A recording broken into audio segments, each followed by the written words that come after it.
Holy Moly by Caroline McAllister. Illustrated by Stefan Zakernke. Carlos squatted under the kitchen table as he cleaned the monastery floor. He heard someone enter the room. Carlos saw the cook, Brother Pascual, followed closely by Bishop Roberto. Brother Pascual was wringing his hands. "The Viceroy is coming to visit," he exclaimed. "What will we feed him? He is used to the finest meals. We are simple people." "I am sure you will think of something," Bishop Roberto replied. "See to it that everything is ready by noon." "Noon? We have just 2 hours before he arrives." Brother Pascual began to give orders. "You grind the corn for the tortillas. You light the fire. You chop some chilies for the sauce. You pluck those turkeys, and be careful. The Viceroy does not like turkey feathers in his stew.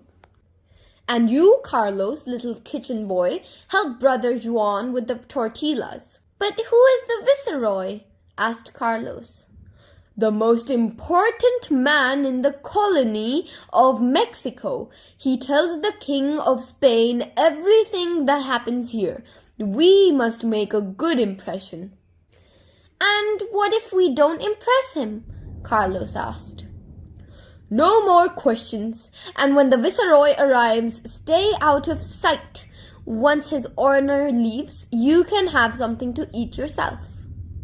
As he patted the cornmeal into tortillas, Carlos wondered how he could help the brothers impress the Viceroy. He was only an orphan boy who worked in the kitchen for scraps of food.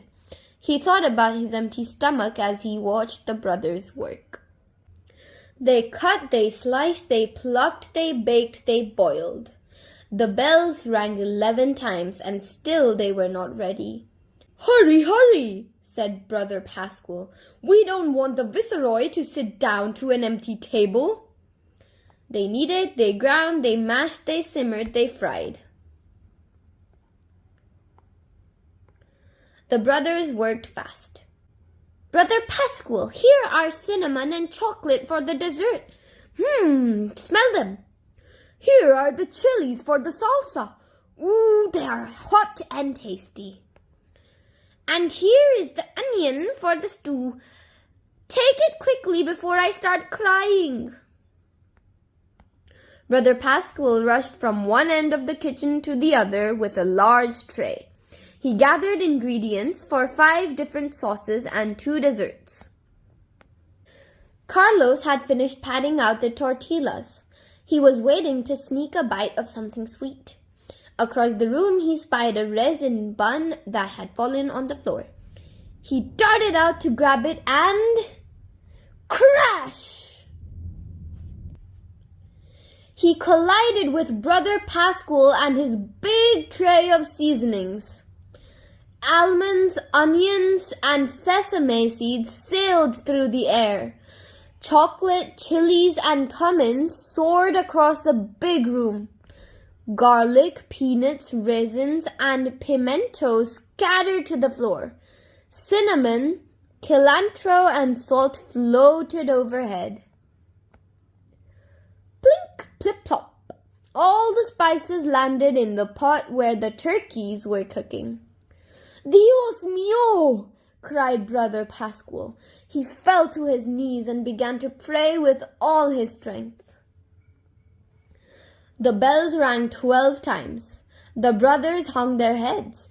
They had nothing to feed the Viceroy. The meal was ruined. Carlos felt a lump in his throat. He had spoiled their chance to find favor with the king. What terrible trouble he would be in! Now the brothers would give him nothing to eat. But just then, the most delicious smell began to rise from the simmering stew. A rich mixture of chilies, garlic, chocolate, and cinnamon. None of the brothers had ever smelled anything like it. Carlos just had to taste it. "Get away from that pot!" the brother scolded. "Haven't you caused enough trouble for one day?" Rico!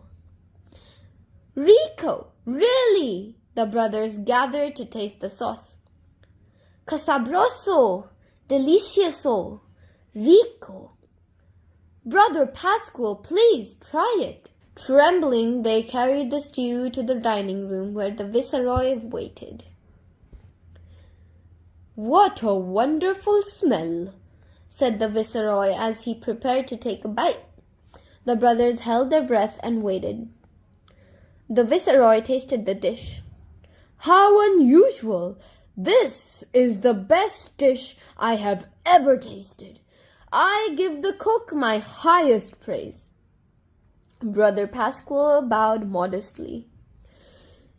"In truth, Your Honor, I do not deserve your praise. All praise belongs to him above." Up above in the rafters, Carlos was glad to be out of trouble. He ate until he could eat no more, and after all, the meal was a puro milagro, a complete miracle. He could not count on such luck every day. Thank you. Hope you liked the story. Like and subscribe down below.